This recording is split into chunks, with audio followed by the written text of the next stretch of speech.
ఇక్కడి నుంచా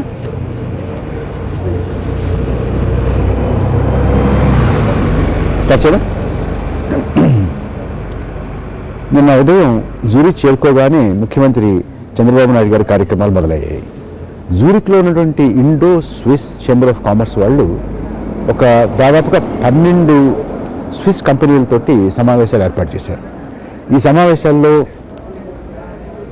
ఆర్థికంగా ఆంధ్రప్రదేశ్కి, నవ్య ఆంధ్రప్రదేశ్కి వనరులను సమకూర్చడానికి ఉండేటటువంటి ఫండ్ మేనేజర్సు, అట్లాగే food processing, mining, gold refineries, అట్లాగే సోలార్ పవర్ ముఖ్యంగా, తర్వాత హైడల్ పవర్ కూడా పెద్ద పెద్ద డ్యామ్స్ కట్టి హైడల్ పవర్ ఉత్పత్తి చేయడం కన్నా చిన్న చిన్న డ్యామ్స్, చిన్న ఒక కొత్త విధానంతో హైడల్ పవర్ని ఉత్పత్తి చేసేటటువంటి ఒకటి. అట్లాగే సోలార్ పవర్లో చాలా ముఖ్యంగా మనకు ఇప్పటివరకు ఉన్నది ఏంటంటే, సోలార్ పవర్ మనం ఉత్పత్తి చేసిన వెంటనే దాన్ని వినియోగించాలి, లేకపోతే అది పోతుంది.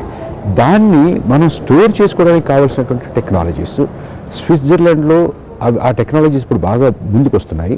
వాటిని ఆంధ్రప్రదేశ్లో తీసుకురావడానికి ఏ రకంగా మనం అవగాహన కుదుర్చుకోవచ్చు అనేటటువంటి వాటి మీద చాలా ముఖ్యమైనటువంటి సమావేశాలు జరిగాయి.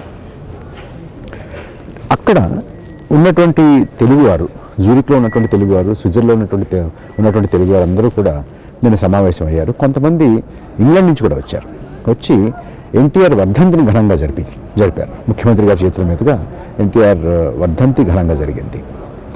నిన్న సాయంత్రానికి డావోస్ చేరుకున్న వెంటనే ఇక్కడ ఇండియా నుంచి వచ్చినటువంటి వాళ్ళందరికీ ఒక పెద్ద